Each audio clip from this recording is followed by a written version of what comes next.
Assalamualaikum warahmatullahi wabarakatuh. Bismillahirrahmanirrahim. Ashhadu an la ilaha illallah wa ashhadu anna Muhammadar Rasulullah. Allahumma salli ala Sayyidina Muhammad wa ala ali Sayyidina Muhammad. Rabbi israh li sadri wa yassir li amri wahlul 'uqdatam min lisani yafqahu qawli. Amin. Bismillahirrahmanirrahim.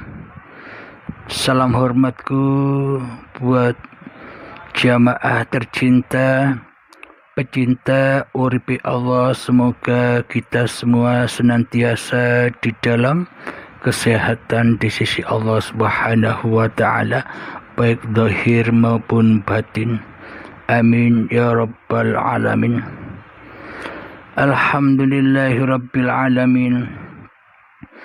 Kami sekeluarga mengucapkan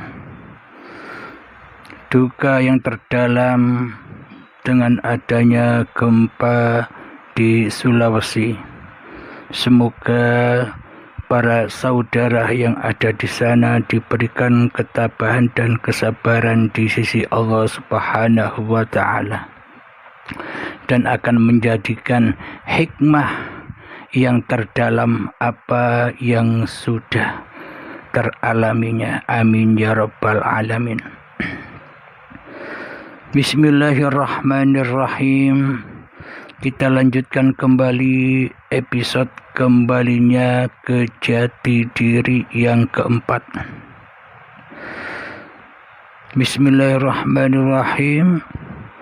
Ya Hayyu ya Qayyum, La ilaha illa anta. Setelah bacaan itu dilanjutkan Astaghfirullah lil mu'minina wal mu'minat. Astaghfirullah lil mu'minina wal mu'minat. Astaghfirullah lil mu'minina wal mu'minat. Alhamdulillahi rabbil alamin. Sebagai orang yang mukmin dan mukminat, pasti terampuni segala dosa-dosanya. Siapakah yang disebut mukminin dan mukminat? Yang disebut mukminin dan mukminat adalah orang-orang yang sudah kembali kepada Allah, baik zahir maupun batin. Jadi kembali di sisi Allah itu kembalinya hati, sadarnya hati atas kezaliman, atas kesalahan, atas persekutuan yang dilakukannya selama ini. Hati yang tidak mentuhankan Allah, kecuali mentuhankan dirinya sendiri selama ini. Menyadari itu semua, kembali pulang rojiun kepada Allah. Jadi aplikasi lillahi ta'ala di dalam setiap laku dan tindakannya sudah teraplikasi, sudah bersandar kepada Allah. Itulah orang-orang yang beriman. Bila dikaji secara zahiriahnya, secara syariatnya, orang-orang yang beriman itu orang-orang yang selalu melaksanakan syariat demi syariat, yang melaksanakan ibadah demi ibadah, yang melaksanakan sholat demi sholat, baik sholat wajib ataupun sholat sunat, secara badaniyah. Bila secara badaniyah tidak sinkron, tidak berpegang teguh dengan tali Allah, maka semua amal yang dilakukan tidak akan roji'un kepada Allah. Bila di hati kita ini masih kewujudan diri manusianya, hidup diri manusianya, kuasa diri manusianya, maka Allah selamanya akan tiada. Allah selamanya akan gaib. Inilah ciri-ciri orang yang tak beriman. Jadi iman itu sebenarnya babakan hati. Iman dan Islam itu babakan hati. Bila hatinya memang benar-benar beriman dan Islam di sisi Allah, maka badan-badannya akan Islam semua kembali kepada Allah. Jadi inilah Islam yang kafah. Inilah yang disebut orang-orang yang beriman. Maka terampunilah segala dosa-dosanya. Alhamdulillahirrabbilalamin. Selama ini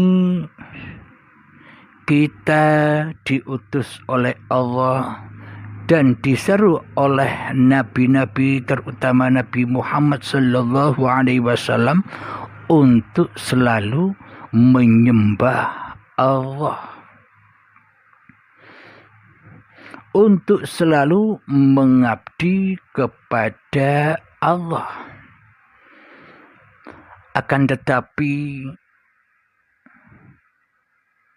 kita selama ini malah banyak menyembah diri kita sendiri daripada menyembah kepada Allah. Malah kita banyak menyembah wayang daripada menyembah sang dalang. Malah kita banyak menyembah baju daripada menyembah siapa yang memakai baju. Jadi kita selama ini lebih menyembah makhluk daripada menyembah sang Khalik. Jadi inilah fakta bahwa diri kita selama ini bukan menyembah Allah, akan tetapi menyembah diri kita sendiri di hati kita. Maka bila hal demikian teraplikasi di dalam hati kita, maka kita bukan termasuk orang-orang yang diampuni oleh Allah. Karena ampunan Allah itu hanyalah astaghfirullah lil mu'minina wal mu'minat. Ampunan Allah itu hanyalah bagi mereka yang beriman kepada Allah. Jadi makna beriman di sini, Allah-Nya lah yang lebih wujud daripada makhluknya. Allah-Nya lah yang lebih wujud daripada diri kita sendiri di hati kita. Allah-Nya lah yang lebih hidup dari hidup diri kita sendiri di hati kita. Allah-Nya lah yang lebih berkuasa daripada kuasa diri manusia kita. Itulah yang dikatakan iman. Jadi kembalinya diri kepada Sang Maha Diri. Jadi kembalinya nurullah kepada zatullah. Jadi manusianya pulang ke rahmatullah. Jadi manusia pulang ke rahmatullah itu bukan diartikan orang-orang yang meninggal itu saja, yang meninggal meninggalkan badannya itu saja. Bagi orang-orang yang masih hidup itu pun juga bisa pulang ke rahmatullah, yakni mati sebelum mati, lewat pintu baiat, lewat pintu kematian. Kematian kewujudan diri manusianya, kematian kehidupan diri manusianya, kematian kewujudan kekuasaan manusianya. Itulah yang dimaksud inna lillahi wa inna ilaihi raji'un. Hatinya selalu pancar kepada uripe Allah. Jika hal itu terjadi, maka sudah tak ada pertanyaan lagi bagi manusianya. Bila masih ada pertanyaan lagi, berarti belum pulang. Maka dari itu pintu taubat masih terbuka, pintu baiat masih terbuka. Bila tidak demikian, mangkana fi hadhihi a'ma fahuwa fil akhirati a'ma. Barang siapa buta mata hatinya di dunia ini, maka di kehidupan akhiratnya pun akan semakin buta, dan tersesat-sesatlah jalannya menuju Tuhannya. Jadi hal ini pun bukan besok terjadinya, sekarang terjadinya. Barang siapa buta mata hatinya, barang siapa yang tidak beriman kepada Allah, barang siapa yang tidak beriman bahwa Allah itu wujud dan manusianya yang gaib, yang adam, maka selamanya manusia takkan pernah bisa menyembah Allah. Selamanya manusia takkan pernah bisa mengabdi kepada Allah. Allahnya gaib, Allahnya tiada, apa yang mau disembah kecuali menyembah, mengabdi, membanggakan, memuliakan hawa nafsunya sendiri di hatinya. Jadi kembalilah sebelum kau dikembalikan dengan paksa dan siksa. Kembalilah saat ini dengan rela dan ridho. Jangan kedahuluan ajal menjemput. Jangan kedahuluan syakaratul maut menjemput. Itu akan sakit sekali. Maka rela dan ridholah kembali kepada jati dirimu. Siapa hakikat jati diri manusia kita? Hakikat jati diri manusia kita adalah di dalam surat Al-Insan ayat pertama, bahwa sesungguhnya manusia itu bermula dari hal yang tak dapat disebut-sebut. Jadi manusia itu sesungguhnya tak ada. Jadi manusia itu sesungguhnya Adam. Jadi manusia itu sesungguhnya gaib. Jadi yang nyata, yang ada, yang wujud, yang hidup, yang berkuasa selama ini ya Sang Pencipta. Akan tetapi selama ini di dalam hati kita berposisi sebagai Sang Pencipta daripada yang dicipta. Inilah fakta yang terjadi pada diri kita selama ini. Sehingga kita tak pernah kenal Tuhan. Sehingga kita di dalam ibadah-ibadah kita tersesat, di dalam sholat kita tersesat. Mestinya di dalam sholat itu menuju mengabdi kepada Allah, kok mengabdi kepada dunia yang ditemuinya, kepada urusan dunia yang ditemuinya. Itulah bukti bahwa selama ini kita tidak menyembah Allah. Meskipun kelihatan badanianya aktif di dalam bersyariat melaksanakan ibadah, akan tetapi hakikatnya tidak sama sekali. Hakikatnya mungkar, hakikatnya maksiat kepada Allah Subhanahu wa ta'ala. Itu tanda mata hati yang buta, mata hati yang keras melebihi kerasnya batu. Jadi inilah fakta-fakta yang terjadi pada diri kita. Jadi bagaimana caranya kita agar kita menjadi orang yang mukminin dan mukminat? Yakni dengan cara bertaubat kepada Allah.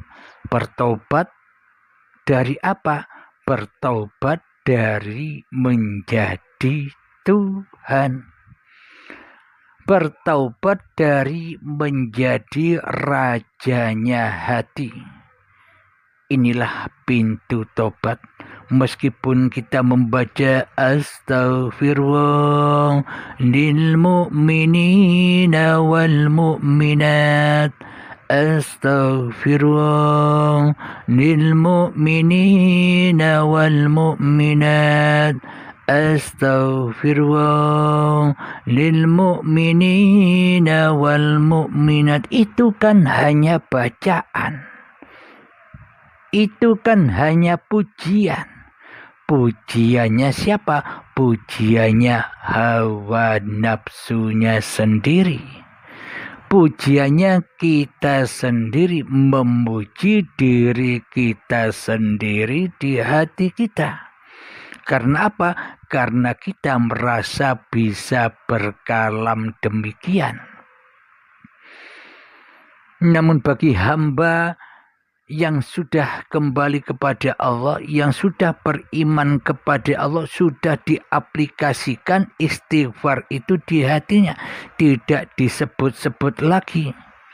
Karena bila masih menyebut-nyebut itu tandanya belum pulang, itu tandanya belum mati, itu tandanya belum rojiun kepada Allah, karena masih ada sebut-sebutan makhluknya. Akan tetapi bagi manusia yang sudah berpulang kepada Allah, maka sudah tak ada sesebutan lagi, tak bersuara dan tak berhuruf. Karena manusianya lah yang tak bisa bersuara dan yang tak bisa berhuruf. Karena yang bisa bersuara, karena yang bisa menghurufkan adalah Allah subhanahu wa ta'ala, adalah hidup, adalah uripe Allah. Tanpa hidup, tanpa uripe Allah, maka suara dan huruf pun tak ada. Bila tak ada Allah, apakah ada Al-Quran yang tertulis? Apakah ada buku-buku yang tertulis? Apakah ada suara? Apakah ada lantunan adzan? Apakah ada nyanyian? Apakah ada pujian tanpa hidup? Nah, berarti yang bisa mengeluarkan suara, yang bisa berkalam-kalam, yang bisa berhuruf kan Allah, bukan manusianya. Maka dari itu kita di syariat sering kita temui Allah itu tak bersuara dan tak berhuruf. Kenapa? Karena Allah gaib, karena Allah tiada bagi kita. Karena selama ini kitalah yang mengaku-ngaku bisa bersuara dan yang mengaku-ngaku bisa berhuruf. Karena selama ini kitalah yang ngaku-ngaku bisa berkalam-kalam dan yang mengaku-ngaku yang bisa menulis, membaca. Jadi selamanya Allah tiada, Allah gaib bagi kita. Karena selama ini kita yang ngaku-ngaku jadi Allah, tapi tidak sadar. Tapi tidak diketahuinya karena butanya mata hati. Karena selama ini kita sudah diperbudak oleh iblis dan setan di hati kita. Kita menjadikan mursid-mursid iblis dan setan. Kita menjadikan iblis dan setan sebagai penasehat-penasehat kita di hati kita selama ini. Di dalam sholat kita dinasehati iblis dan setan. Bro, ketika kita sholat, Allahu Akbar. Bro, ayo kita keluar bro. Cari pemandangan bro. Cari rezeki bro. Di dalam sholat kan demikian biasanya. Jadi di dalam sholat kita selama ini sesungguhnya kita tidak sholat. Akan tetapi sesungguhnya selama ini kita hanya bermaksiat saja kepada Allah. Karena apa? Karena iman belum datang di hati kita. Karena apa? Karena selama ini kita lebih mentuhankan diri kita sendiri. Kita lebih mewujudkan hawa nafsu kita sendiri daripada mewujudkan Allah Subhanahu wa Ta'ala sebagai pencipta diri kita. Alhamdulillahirabbil alamin. Semoga ulasan ini bisa dipahami. Alhamdulillahirabbil alamin. Rabbana atina fid dunya hasanah wa fil akhirati hasanah wa qina adzabannar. Wa sallallahu ala sayyidina Muhammad wa ala alihi wa sahbihi wasallam. Walhamdulillahirabbil alamin. Akhir kalam. Assalamualaikum warahmatullahi wabarakatuh.